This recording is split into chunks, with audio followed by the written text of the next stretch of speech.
Donc, est-ce qu'il y a des questions? Parce que ce qui est très intéressant dans cette notion, moi j'avais entendu la notion de continuum spatial, c'est très intéressant, bon, sauf si on parle d'espace à plusieurs dimensions, mais c'est vrai que quand pense à Lefebvre, on a aussi l'espace de la représentation, mais aussi la représentation de l'espace. Donc la notion d'espace n'est pas tellement liée nécessairement. C'est pour ça que j'ai trouvé dans le titre très intéressant qu'on est à la fois l'air et l'air, A-I-R-E, et E accent grave, R-E.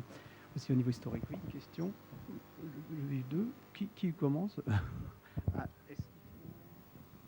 Oui, donc j'avais une question à Monsieur Maillard quant à votre postulat de départ du fait que la francophonie n'est pas une ère culturelle. Je partage une partie de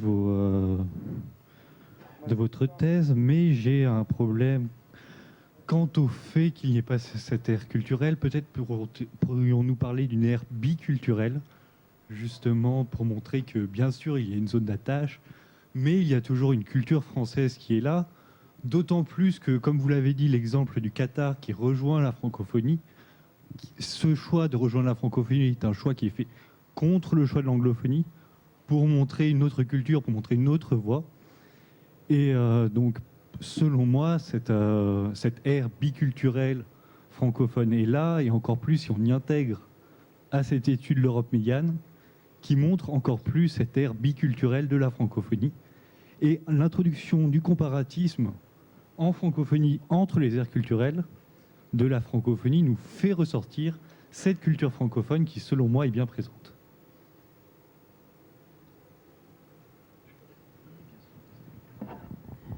Merci beaucoup de votre question. Alors, deux choses. Si l'on veut partir de culture, pourquoi nous limiter à deux cultures? Vous parlez de biculturalisme, c'est-à-dire qu'il y aurait une culture francophone ou une culture française, je ne sais pas, ce serait encore à préciser, qui viendrait, selon les contextes et selon les États, s'ajouter à la culture dite nationale. Si on prend la francophonie comme un tout, comme l'ensemble des pays qui acceptent de travailler ensemble sous le label de francophone, la francophonie est plurilinguistique, multiculturelle et transcontinentale, si je peux m'exprimer ainsi. Est-ce qu'il y a une culture française qui est revendiquée comme telle au Burkina Faso ou au Liban? Je ne le pense pas. Les études récentes sur les aires culturelles montrent même que le partage d'une langue ne suffit pas à définir cette langue comme étant un dénominateur commun qui est parlé partout. Il n'y a pas le français qui serait la langue de partager, mais il y a le français du Canada, il y a le français du Liban, il y a le français d'Afrique du Nord. Il y aurait une différenciation, une manière de s'approprier la langue qui ferait qu'il y aurait une invention ou une réinvention d'une langue mère ou d'une langue commune et qui serait traduite dans des spécificités, dans des idiotismes au niveau linguistique qui seraient propres à chacune des cultures. Donc, je suis d'accord avec vous pour dire biculturel, mais à condition de ne pas limiter la culture au bi, parce que ça peut être une multiculture. Si vous allez dans les pays africains, il va y avoir une langue vernaculaire, une langue qui est communément parlée par la plupart des tribus, par exemple, et puis il va y avoir une langue officielle qui sera, par exemple, le français. Donc il y a une espèce d'étage de ce point de vue, un millefeuille linguistique qui montre qu'on n'a pas affaire à une seule qualité ou à un seul éclairage ou à une seule matrice. Est-ce qu'on peut parler de culture francophone? Vous posez une bonne question. Moi, je n'irai pas jusque-là, sauf si l'on entend par culture francophone une espèce d'objet composite dans lequel on mettrait toutes les cultures de pays qui parlent le français, qui ont chacun pour lui-même aménagé à la fois une culture traditionnelle, une langue traditionnelle et l'empreinte du français, ce qui serait devenu une culture francophone. Mais personnellement, je n'irai pas jusque-là. Ça me semble un petit peu compliqué. Vous posez une question intéressante concernant le Qatar. qu'est-ce que le Qatar, puisqu'on en parle beaucoup, vient faire dans la francophonie? Le Qatar ne vient pas dans la francophonie pour le français. Il vient dans la francophonie pour l'organisation politique en tant que telle. Si vous considérez que vous avez 194 États dans le monde et que les organisations internationales sont des espèces de vigies, de promontoires, de participation, où vous pouvez rayonner personnellement en tant qu'État, où vous pouvez être une force de proposition concernant la réforme du système international, ou simplement pour écouter ce qui se dit, ce qui se passe, la vie des autres États, vous comprenez que vous ne pouvez pas boycotter une institution qui rassemble 57 plus 20, 77, donc à peu près un tiers des pays qui composent les Nations Unies. Alors ça peut être beaucoup plus intéressant. On oublie l'ère linguistique, on oublie l'ère culturelle, on retient de l'ère linguistique et l'ère culturelle leur capacité ou sa capacité à se structurer en acteurs de la vie politique. Et là, il est intéressant de ne pas être absent. C'est une lecture, on peut la partager ou ne pas la partager. C'est le statut d'ailleurs des observateurs qui a été créé pour permettre précisément à des États qui sont très partiellement francophones, quand ils ne le sont pas du tout, de faire partie de cette ère francophone. Merci beaucoup, on me fait signe. Là, oui, encore une question. J'ai trouvé très intéressant qu'on ait ces deux interventions l'une après l'autre, parce qu'a priori, il n'y a pas grand-chose qui les rassemble au premier abord. Et à deuxième vue, si je puis dire, il y a au contraire énormément de réflexions qui viennent à l'esprit en vous écoutant tous les deux. D'une certaine façon, en vous écoutant tous les deux, on voit arriver trois caractéristiques des aires culturelles postmodernes ou des aires culturelles dans les temps de la mondialisation, qui m'ont paru assez évidentes en vous écoutant, parfois en reprenant des mots que vous avez utilisés. La première, c'est qu'on a affaire à une ère, si tant est qu'il s'agisse d'ère culturelle, en tout cas d'une région, un concept, une ère virtuelle. Le mot a été utilisé par Joseph Maïla, au sens où c'est transcontinental, au sens où il n'y a pas de continuité territoriale, donc au sens où c'est une sorte d'archipel qu'on pourrait utiliser ici comme presque synonyme de virtuel. Deuxièmement, une ère subjective, c'est-à-dire qu'on y appartient parce qu'on dit qu'on y appartient. Donc, c'est pas quelque chose qui vient s'imposer à soi, mais quelque chose auquel on adhère. Et puis, troisièmement, on pourrait presque dire une ère axiologique, c'est-à-dire occupée par les valeurs. C'est ce que vous venez de dire au sujet du Qatar, d'une certaine façon, mais aussi ce que vous avez dit sur les Native American Studies, parce qu'on a cette idée que derrière l'identification, derrière l'adhésion, il y a en fait un ensemble de valeurs qui restent évidemment à identifier, mais dont le dénominateur commun est, disons, la diversité culturelle.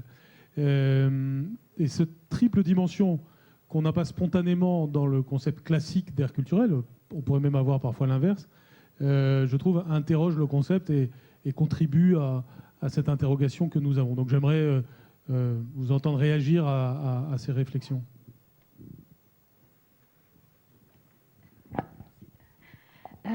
Alors, ère virtuelle, ère subjective. Alors, à la base, le projet des Native American Studies n'était pas du tout virtuel et pas du tout subjectif, bien au contraire.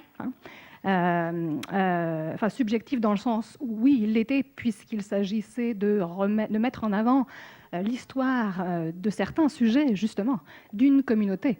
Donc, pas du tout virtuel, très concret, très lié aussi à la protection des droits et des territoires des Amérindiens.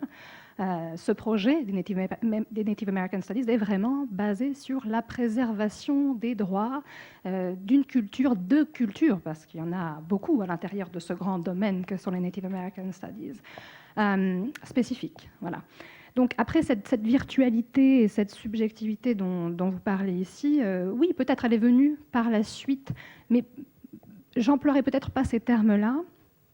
Je parlerai peut-être d'une ère disciplinaire qui a voulu vraiment montrer que l'Amérindien, sa culture, son histoire était quelque chose qui était en perpétuelle évolution, en fait, vraiment ancré dans la modernité.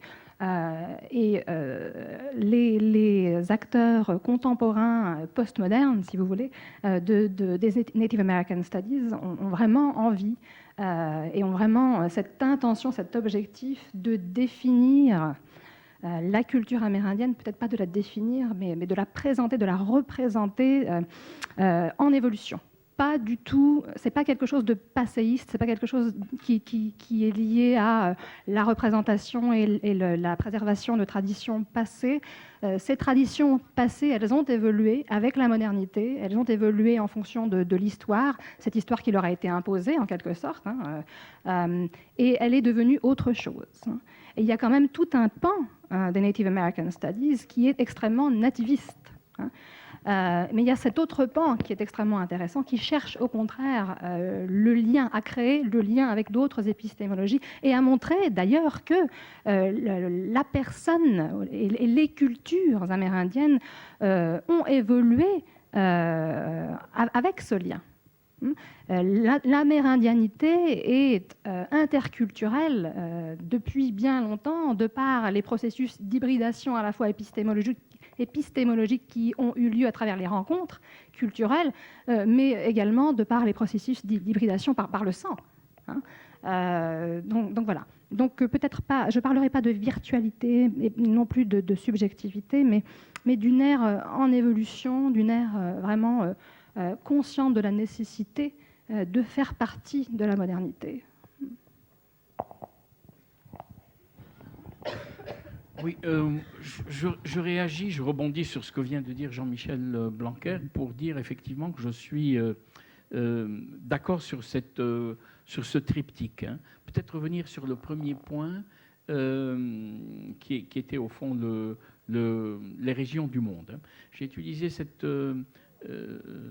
expression pour dire au fond un monde mondialisé qui pense son intégration ou son interconnexion en passant par des régions. Mais ces régions ne sont pas bien entendu des régions géographiques, ce ne sont pas des continuums spatiaux, ce sont des régions qui sont perçues sur une cartographie culturelle. Comme on peut parler de la lusophonie, de l'anglophonie, de l'arabophonie, et peut-être une polarisation que la mondialisation créera ou ne créera pas, parce qu'il ne s'agit pas de jouer les prophètes non plus, à partir de polarisations culturelles. Est-ce que les polarisations culturelles peuvent être des facteurs de rapprochement, de constitution d'acteurs, d'unités qui prendront leur place dans le système international et qui ne seront pas seulement bâties soit sur des aires géographiques distinctes ou indistinctes, quand on parle de l'Occident ou de l'Orient ou de l'Amérique du Nord, là c'est plus précis, ou de l'Amérique du Sud, c'est plus précis, mais aussi qui se feraient sur des lignes de clivage culturel. Quelle peut être leur émergence, quelle peut être leur efficacité et quelle peut être leur unité.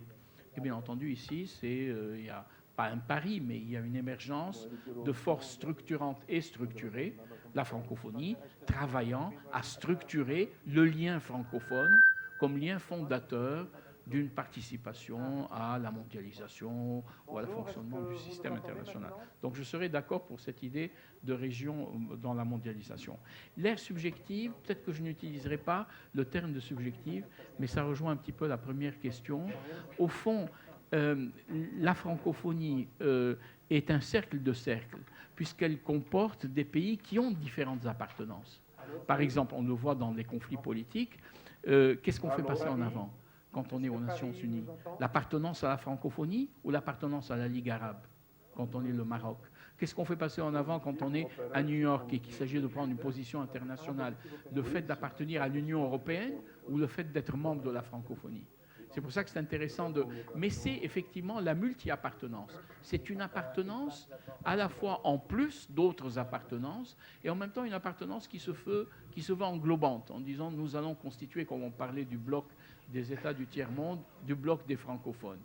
Bon, ça prend moins, mais disons effectivement ça montre cet aspect d'adhésion subjective volontaire à un monde où l'appartenance à la langue crée ou est supposé créer des affinités. Et j'ai beaucoup aimé le dernier point sur l'axe ou sur l'ère axiologique. C'était le pari de Senghor. Senghor disait « La langue est créatrice de valeur ». Donc si on veut être un petit peu rigoureux, effectivement, on peut penser qu'une langue entraîne une culture. Que quand vous parlez en français et que vous êtes africain, vous lisez forcément Molière. Et vous pensez les idées de Victor Hugo. Et vous pouvez avoir des idées de Jean-Paul Sartre ou de Camus. Et effectivement, il y a d'autres valeurs qui viennent. Mais est-ce que le fait de passer par la langue est en soi générateur de valeurs culturelles homogènes et qui seraient universelles sans l'apport des cultures particulières? Parce que ça, c'est un point de vue très français sur la francophonie. Mais je voudrais entendre un Ivoirien me dire quel est son apport à partir de la culture ivoirienne, comment il pense le monde. Moi, je ne connais pas bien la culture ivoirienne, je ne connais pas la francophonie ivoirienne.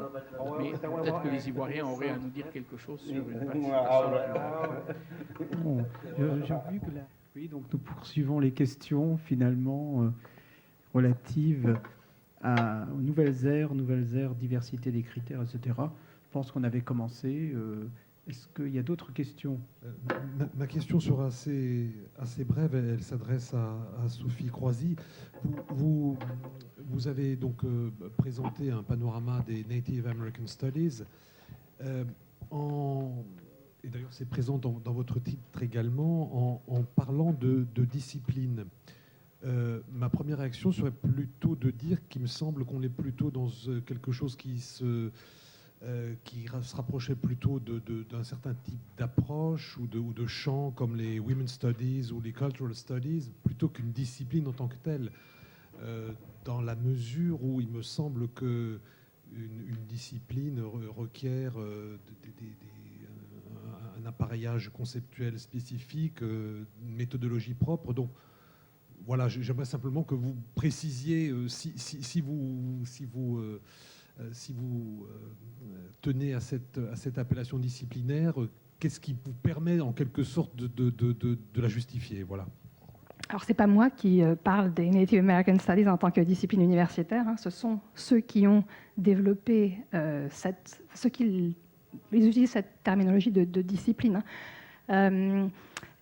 Je pense qu'il voulait vraiment développer une épistémologie un petit peu en contradiction avec le type d'épistémologie ou de discours de la représentation qui leur était imposé en quelque sorte, notamment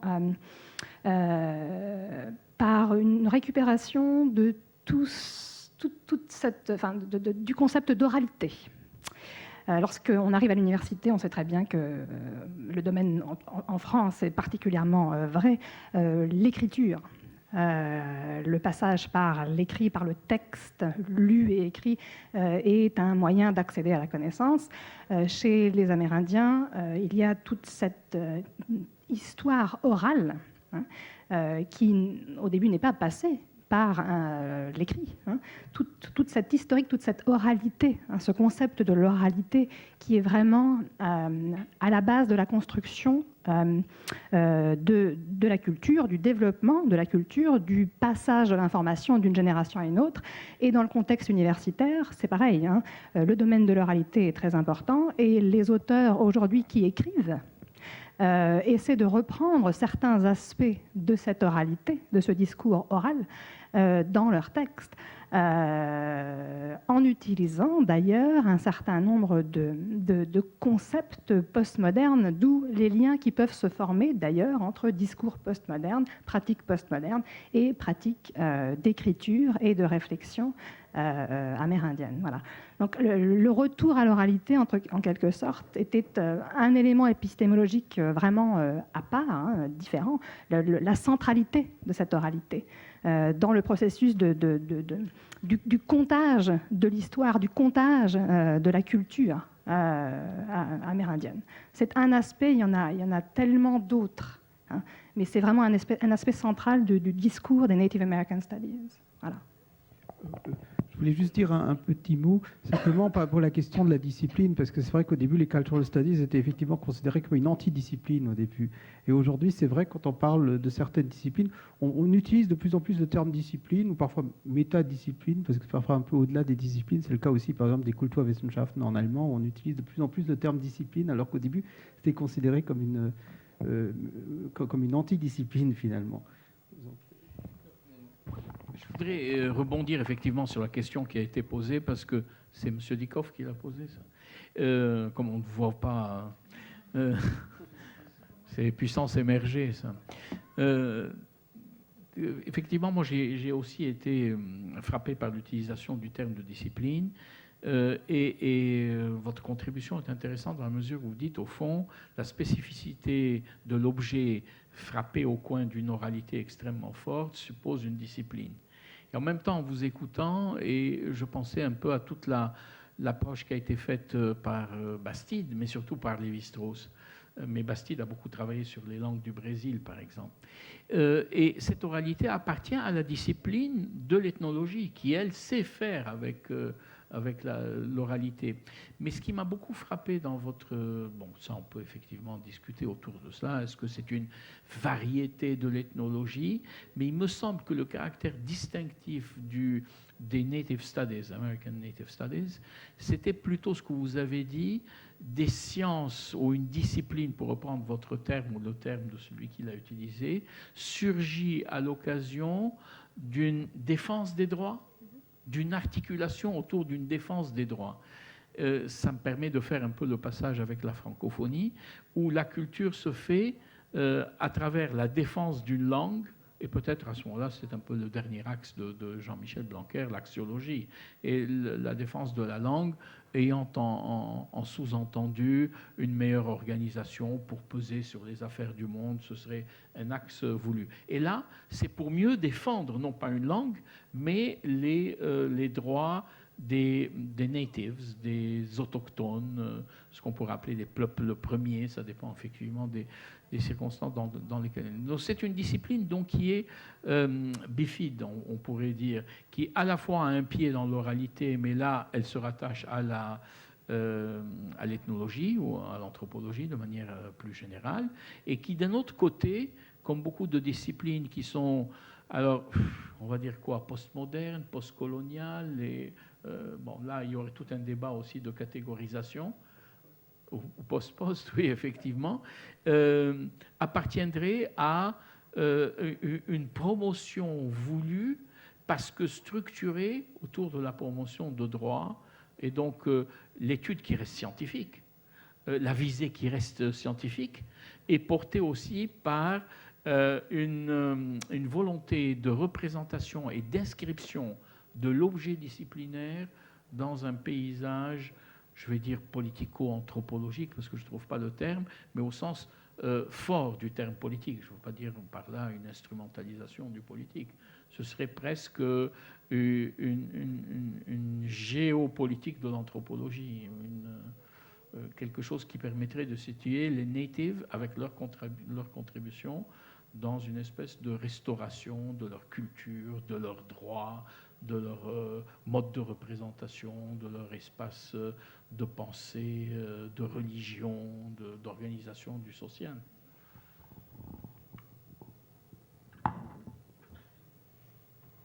Oui, je voulais simplement introduire un élément de comparaison avec d'autres Indiens que je connais mieux, qui sont ceux des Andes. La défense de leurs droits et de leur culture passe aujourd'hui par la notion de patrimoine immatériel, ce qui permet de les déterritorialiser. Paradoxalement, l'UNESCO a installé un institut du patrimoine immatériel à Cusco, ce qui reterritorialise le patrimoine immatériel. Mais dans l'idée que cet institut doit changer de lieu tous les 5 ans et justement éviter... Alors, c'est d'autant plus intéressant qu'il y a presque davantage d'Indiens andins aujourd'hui au nord du Rio Grande qu'au sud. Il y en a beaucoup à Lima. Enfin, ils sont hors de leur ère culturelle traditionnelle. Donc, je voulais savoir si cette notion de patrimoine immatériel qui va au-delà de l'oralité dont vous avez parlé, puisque dans les Andes, en tout cas, elle concerne beaucoup le folklore musical, mais elle concerne aussi quantité de pratiques chamaniques et autres dont on n'a pas de traces écrites. Et puis alors, j'avais une question aussi sur la francophonie. En 2010, le Collège de France avait organisé un colloque où on avait convoqué tous les directeurs du MIFRE À l'époque, j'en étais un parmi d'autres. Et Claudio Galderisi nous avait expliqué que la politique, en tout cas du ministère des Affaires étrangères, était de privilégier la troisième langue. Donc vous avez parlé de la troisième langue et on nous a expliqué de façon assez concrète une logique de cheval de Troie. C'est-à-dire, si on reste dans une confrontation duale, nous perdrons. Si nous choisissons le cheval de Troie avec un jeu de mots de la troisième langue, nous l'emporterons. Donc je voulais savoir si, parce que vous en avez parlé, est-ce que vous pourriez développer un peu cet aspect? Je commence. Donc, votre question concernait le patrimoine immatériel chez les communautés amérindiennes. Alors, oui, le concept de patrimoine immatériel est important dans le sens où ils se sont battus jusque dans les années 70 pour récupérer un certain nombre de droits, notamment le droit de pratiquer leur langue et leur religion. Avant 1978, c'était terminé tout ça. On ne pouvait plus parler la langue, on ne pouvait plus pratiquer, passer par ses propres pratiques spirituelles qui étaient quand même des éléments importants, représentatifs, même constitutifs de la culture. Mais la lutte ou les luttes, la diversité des luttes des Amérindiens aux États-Unis tourne autour également de tout ce qui concerne le patrimoine matériel, puisque le premier élément, l'élément central dans cette lutte, c'est la préservation du territoire. Le territoire étant quelque chose d'extrêmement matériel, c'est la ressource sur laquelle on vit, grâce à laquelle on survit. Et puis, tout au long du 19e siècle, pendant cette période où le gouvernement américain a pratiqué une politique d'extermination et d'assimilation, il y a également eu un pillage culturel des cultures amérindiennes où un certain nombre d'artefacts a été volé. Voilà, et placé dans des musées plutôt sur la côte Est pour donner du plaisir aux non-indigènes qui s'intéressaient de manière assez exotique aux populations qui allaient disparaître à un moment ou à un autre du territoire américain. Et donc la récupération de tous ces objets a fait également l'objet d'une lutte tout au long, on va dire, qui a commencé dans les années 50, vraiment très très active, pour reprendre à tous ces musées ce patrimoine qui avait été volé, patrimoine qui était parfois extrêmement sacré. Donc voilà, donc le patrimoine matériel, le patrimoine immatériel, deux aspects de la lutte pour la récupération, pour la revitalisation des cultures amérindiennes. Voilà. Je ne sais pas si je réponds à votre question. Oui, je réponds rapidement à votre question, monsieur. Mais juste un mot sur le patrimoine immatériel, qui est un concept qui a été beaucoup travaillé et développé par l'UNESCO. Et récemment, il n'y a pas très longtemps, j'étais au Mexique.